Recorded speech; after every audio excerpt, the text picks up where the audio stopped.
El sapo. Vicente Blasco Ibáñez.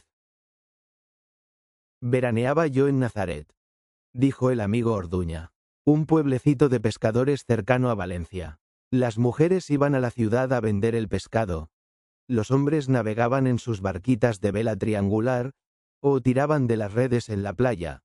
Los veraneantes pasábamos el día durmiendo y la noche en la puerta de nuestras casas, contemplando la fosforescencia de las olas o abofeteándonos al percibir el zumbido de los mosquitos, tormento de las horas de descanso. El médico, un señor viejo, rudo y burlón, venía a sentarse bajo el emparrado de mi puerta, y juntos pasábamos la noche, con el botijo o la sandía al lado, hablando de su clientela, gente marítima o terral, crédula, ruidosa e insolente en sus expansiones, dedicada a la pesca y al cultivo de los campos. A veces reímos al recordar la enfermedad de Visanteta, la hija de la soberana, vieja vendedora de pescado que justificaba su apodo por el volumen y la estatura, así como por la arrogancia con que trataba a las compañeras de mercado, imponiéndose su voluntad a fuerza de peleas. La mejor muchacha del pueblo, la tal Visanteta, pequeñita, maliciosa, de gran labia, sin otra belleza en su cara morena que la de la juventud, pero con unos ojos punzantes y una gracia para mostrarse tímida, débil e interesante que enloquecía a los mozos del pueblo. Su novio era Carafosca, valeroso pescador, capaz de navegar sobre un madero. Olas adentro, le admiraban todos por su audacia. En tierra, metía miedo por su mutismo provocador y la facilidad con que desnudaba la faca acometedora. Feo, pesado y agresivo, como las enormes bestias que de tarde en tarde aparecían en las aguas de Nazaret devorando toda la pesca, iba a las tardes de domingo al lado de su novia, camino de la iglesia, y cada vez que la muchacha alzaba la cabeza para hablarle entre remilgos y ceceos de niña mimada y doliente, Carafosca esparcía en torno de él los bizcos ojos con expresión de reto, como desafiando al pueblo entero, a los campos, a la playa y al mar, a que viniesen todos a disputarle su Visanteta. Un día circuló por Nazaret la más estupenda noticia. La hija de la soberana tenía un animal en el cuerpo. Se hinchaban sus entrañas. La lenta deformación revelábase al través de zagalejos y faldas. Su cara perdía color, y unas bascas angustiosas, acompañadas de vómitos, ponían en conmoción su barraca, haciendo prorrumpir a la madre en desesperados lamentos y correr azoradas a las vecinas.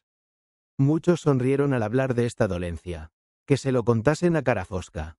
Pero los incrédulos cesaron en sus malicias y sospechas al ver a este triste y desesperado por la enfermedad de su novia, implorando su curación con el fervor de un alma simple, para lo cual entraba en la pequeña iglesia del pueblo, él, que había sido siempre un pagano, blasfemador de Dios y de los santos. Sí, era una enfermedad extraña y horrible. La gente, en su predisposición a creer en toda clase de dolencias extraordinarias y raras, sabía ya con certeza qué era aquello. Visanteta tenía un sapo en la barriga. Habían bebido agua en una charca del cercano río, y la mala bestia, pequeña, casi imperceptible, hubiese colado en su estómago, creciendo desmesuradamente. Las buenas vecinas, trémulas de asombro, acudían a la barraca de la soberana para examinar a la chica. Todas con cierta solemnidad, palpaban el hinchado abdomen, buscando en su tirante superficie el relieve de la oculta bestia. Algunas, más viejas y experimentadas, sonreían con expresión triunfante.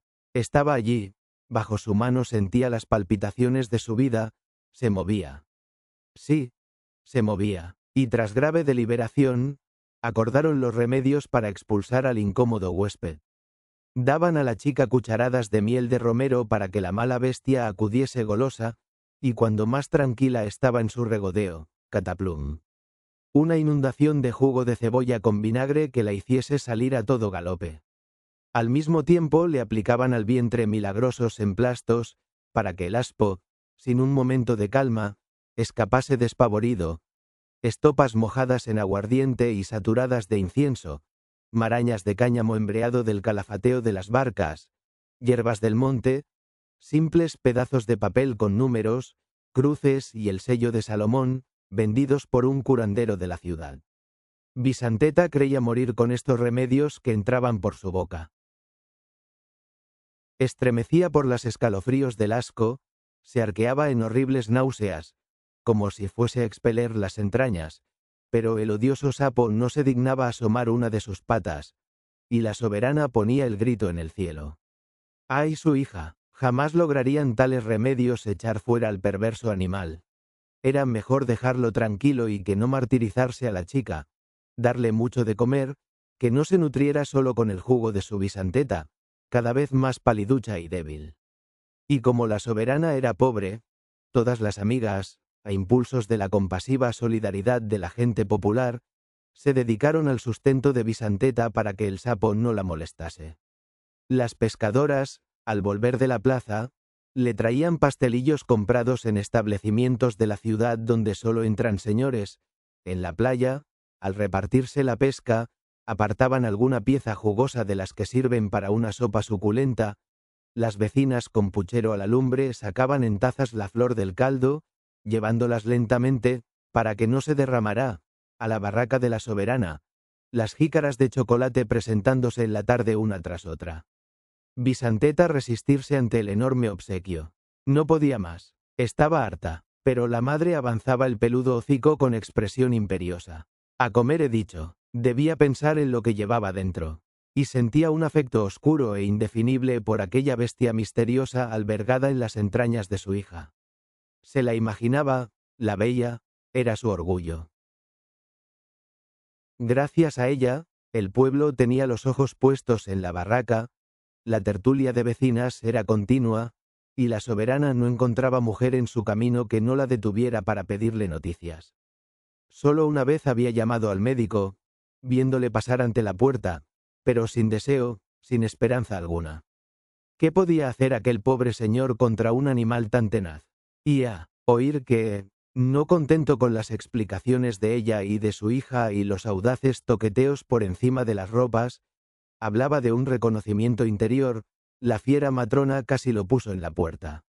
Descarado, enseguida iba a darse el gusto de ver a su chica de este modo, la pobrecita, tan vergonzosa y tan buena, que endurecía solo al pensar en tales proposiciones. Los domingos por la tarde iba Visanteta a la iglesia figurando a la cabeza de las hijas de María. Su vientre voluminoso era mirado con admiración por las muchachas. Todas la preguntaban ávidamente por el sapo, y Visanteta respondía con languidez. Ahora la dejaba tranquila. Había crecido mucho al comer bien. Se agitaba algunas veces, pero le hacía menos daño. Una tras otra ponían sus manos todas ellas para sentir los movimientos de la bestia invisible, y admiraban la superioridad de su amiga. El cura, santo varón de piadosa sencillez, fingía no enterarse de la femenil curiosidad, y pensaba con asombro en las cosas que hace Dios para poner a prueba a sus criaturas. Después, al finalizar la tarde, cuando el coro entonaba con voces suaves los gozos en loor de Nuestra Señora del Mar, cada una de aquellas vírgenes ponía su pensamiento en la misteriosa bestia, pidiendo fervorosamente que la pobre Visanteta se viese libre de ella cuanto antes. Carafosca también gozaba de cierta popularidad por las dolencias de su novia. Le llamaban las mujeres, le detenían los pescadores viejos para preguntarle por el animal que martirizaba a la muchacha. «Pobreta, pobreta», mugía con acento de amorosa conmiseración. No decía más, pero sus ojos revelaban un deseo vehemente de cargar cuanto antes con Visanteta y su sapo, pues éste le inspiraba cierto afecto por ser cosa de ella. Una noche, estando el médico en mi puerta, vino a buscarle una mujer con dramáticas aspavientos. La hija de la soberana estaba muy enferma, debía ir corriendo en su auxilio. El médico levantó los hombros. Ah, sí, el sapo, y no mostraba deseos de moverse. Inmediatamente llegó otra, con gestos más vehementes aún. La pobre Visanteta iba a morir, sus gritos se oían en toda la calle. La mala bestia se la estaba comiendo las entrañas. Seguía al doctor, arrastrado por la curiosidad que ponía en conmoción a todo el pueblo. Al llegar a la barraca de la soberana, Tuvimos que abrirnos paso a través de un compacto grupo de mujeres que obstruía la puerta, derramándose por el interior. Un grito angustioso, un alarido de desgarramiento, venía de lo más hondo de la vivienda por encima de las cabezas curiosas o aterradas. El vozarrón de la soberana contestaba con aclamaciones suplicantes. Su hija, ¡ay, señor! Su pobre hija. La llegada del médico fue acogida con un coro de exigencias de las comadres. La pobre Bisanteta revolvía furiosa, no pudiendo sufrir tanto tormento, con los ojos extraviados y las facciones desencajadas. Había que operar, abrir sus entrañas, echar fuera cuanto antes aquel demonio verde y viscoso que la estaba devorando. El médico siguió adelante, sin hacer caso, y antes de que yo llegase junto a él sonó su voz en el repentino silencio, con brusquedad malhumorada. Pero, señor, si lo que tiene esta chica es que va... Antes de que terminase, todos adivinaron en la brutalidad de su acento lo que iba a decir. Conmovióse la aglomeración de mujeres con el empuje de la soberana, como las olas del mar bajo el vientre de una ballena. Avanzó sus manos hinchadas, de uñas amenazantes, barbotando injurias, mirando al médico con ojos homicidas.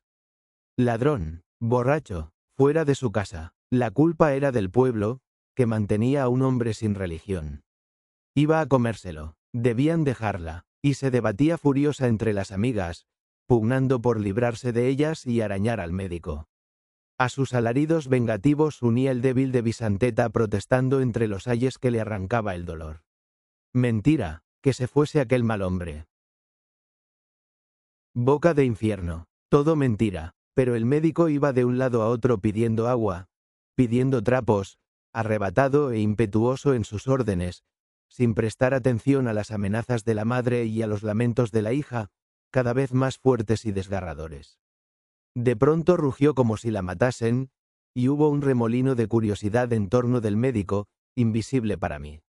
Mentira, mentira, mala persona, calumniador, pero las protestas de Bisanteta ya no sonaban aisladas. A su voz de víctima inocente, que parecía pedir justicia al cielo, unió el bajido de unos pulmones que aspiraban el aire por vez primera. Ahora las amigas de la soberana tuvieron que contenerla para que no cayese sobre su hija. Iba a matarla, perra, ¿de quién era aquello? Y bajo el terror de las amenazas, la enferma, que aún suspiraba, mentira. Mentira, acabó por hablar. Un mozo de la huerta, al que no había visto más, un descuido al anochecer. Ella ya no se acordaba. No se acordaba, e insistía en esta falta de memoria como si fuese una excusa irrebatible. Se aclaró el yentío. Todas las mujeres sentían el ansia de propalar la noticia. Al salir nosotros, la soberana, avergonzada y llorosa, pretendió arrodillarse ante el médico, queriendo besar una de sus manos. ¡Ay, don Antoni! Don Antoni, le pedía perdón por sus insultos, desesperábase al pensar en los comentarios del pueblo. Lo que a ellas les aguardaba. Al día siguiente, los muchachos que cantaban tirando de las redes inventaron nuevas coplas. La canción del sapo, su vida iba a ser imposible. Pero más le aterraba aún el recuerdo de Carafosca. Conocía bien a aquel bruto.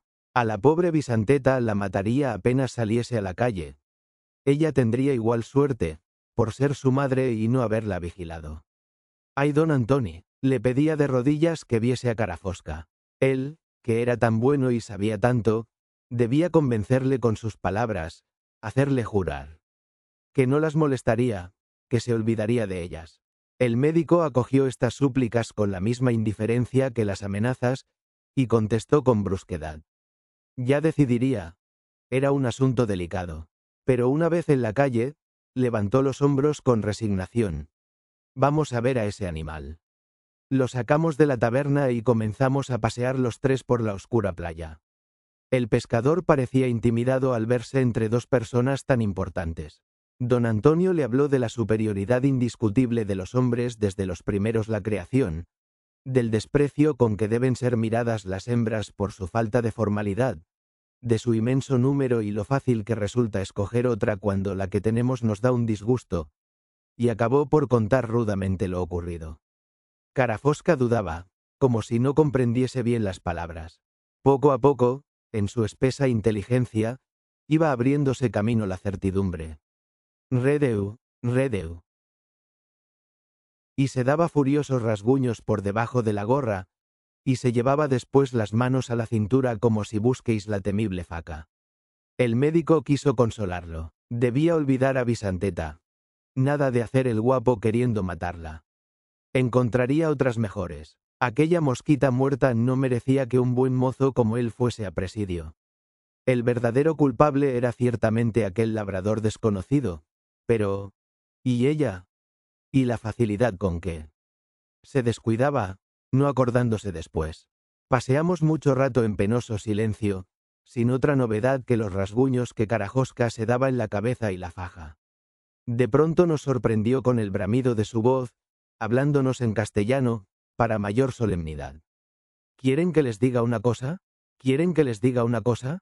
Nos miraba con ojos agresivos, lo mismo que si tuviera enfrente al odiado y desconocido mozo de la huerta y fuese a caer sobre él. Adivinábase que su torpe pensamiento acababa de adoptar una resolución firmísima. ¿Qué cosa era aquella? Podía hablar, pues les digo, artículo con lentitud, como si fuéramos enemigos a los que deseaba confundir, les digo, que ahora la quiero más. En nuestro asombro, no sabiendo qué contestar, le dimos la mano. Fin de la historia. Si te gustó, dale like, suscríbete y cuéntanos en los comentarios qué parte fue tu favorita. Nos vemos en la próxima aventura.